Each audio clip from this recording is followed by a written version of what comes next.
About a year ago, I decided to go on a trip during one of the weekends. I had a lot of work and very little time, and in the end, I couldn't finish it all.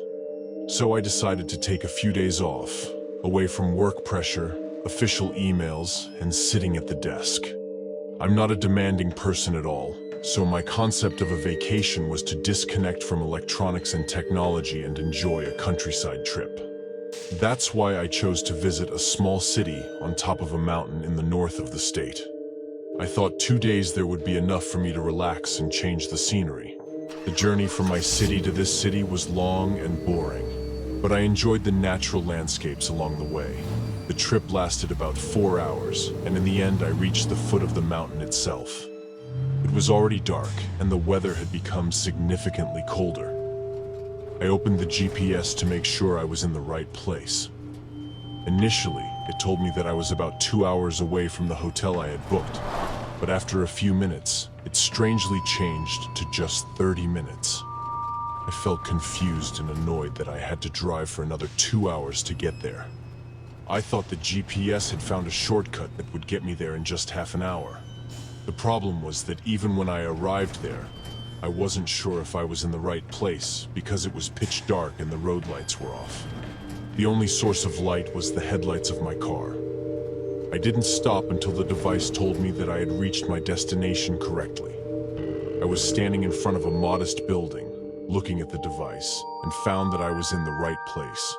However, the place felt strange. There was no hotel name, no street names, nothing at all. I looked at the weak network on my phone and suspected that it was the reason for this. I looked again at the building in front of me. It had some resemblance to the hotel I had booked, but I was almost sure it wasn't the one. It didn't match the pictures at all. I was extremely exhausted, so I decided not to care. I parked my car in front, took my bag and belongings, and entered the building. The hotel from the inside was very pleasant, but its corridors were strangely narrow. I smiled at the receptionist and said, "Hi, I have a reservation here."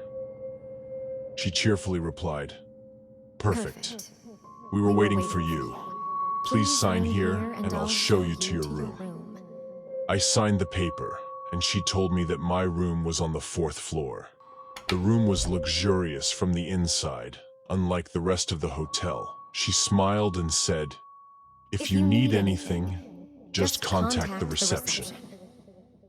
Then she left. I opened the window of my room and looked outside. I couldn't see anything. Everything surrounding the hotel was floating in complete darkness. I was tired, so I decided to ignore all of that and sleep. I didn't set the alarm. I wanted to sleep comfortably. At some point during the night, I heard a sound coming from outside my room. It sounded like slow footsteps, followed by a mocking child's laughter. I checked my phone and looked at the time. It was 4:30 after midnight. What could make a child play at such a late hour? I decided to ignore it and continue sleeping. Before I fell into a deep sleep, I heard a loud knock on my room door.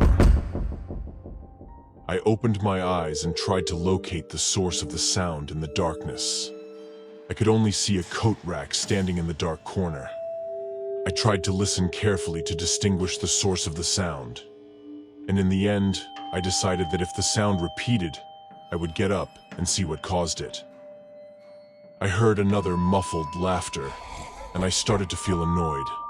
Despite that, my attention was drawn to the hanger in the dark corner.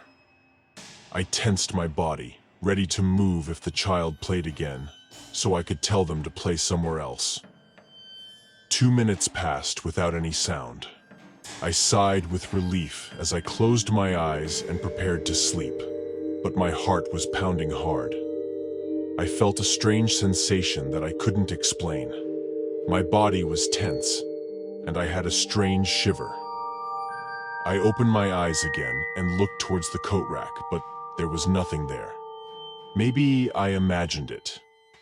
But then, I remembered something that made my blood run cold. There was no coat rack in the room. I looked at the chair where I had put my jacket when I arrived because I couldn't find a hanger. My heart started pounding as I stared at the coat rack. That wasn't a coat rack. It was a person. I thought the hat was hanging on the top part of the coat rack, but it turned out to be a person standing in the dark corner of my room, wearing a hat. I could make out his features amidst the darkness. His eyes were wide, his smile was terrifying, and he was staring at me. His eyes were filled with evil and hatred. I didn't have the courage to move. I was so scared that I could hear the sound of my heart pounding. I heard his laughter again, and this time, I was sure that the sound was not coming from outside. It was coming from the person himself. When he realized that I had seen him, he started moving slowly, heading towards my left, towards the window. I could see him clearly now. His head was round, and he had a terrifying smile on his lips. He was very thin and tall, so tall that he had to bend his knees to move around in the room. He moved very slowly, his long, pale hands swinging around him as he walked. He reached the window, looked outside, and laughed again. He smiled while looking outside. I didn't know if I should escape while he wasn't paying attention or if I should stay frozen in my place. I made my decision and started preparing myself to get out of bed, my eyes fixed on him, not letting him out of my sight even for a second. But before I could move, he laughed another laugh that froze my blood. This laughter was different. It was longer and deeper and evil laughter. He started moving again, and his body made strange cracking sounds. Suddenly, he stopped in his tracks and quickly looked at me, laughing again. Our eyes met, and neither of us could blink. He laughed once more, and I couldn't bear it anymore. I ran out of the room like a madman. As I ran, I noticed that the decor of the place had changed. Everything was old, dilapidated, and filled with dust. There were no lights anywhere. It was as if I was in a completely different place. I didn't stop until I left that cursed place. I reached my car, got in, and drove as fast as I could. I didn't stop until I reached a gas station to ask for directions. The employee there was shocked when I told him where I had been. When I mentioned that I stayed at a certain hotel in the city, he told me I must be mistaken, because that city and the hotel were 3 hours away from where we were. He also said that there used to be a small hotel nearby, but it had been closed for 20 years for unknown reasons, and the building had been abandoned since then. I couldn't understand what had happened to me that night.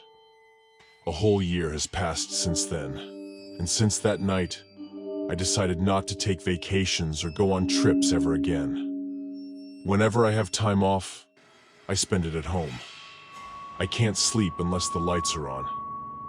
Many times, I wake up from sleep to the sound of a mocking laughter and see a coat rack standing in the dark corner of my room. But it never moves from its place.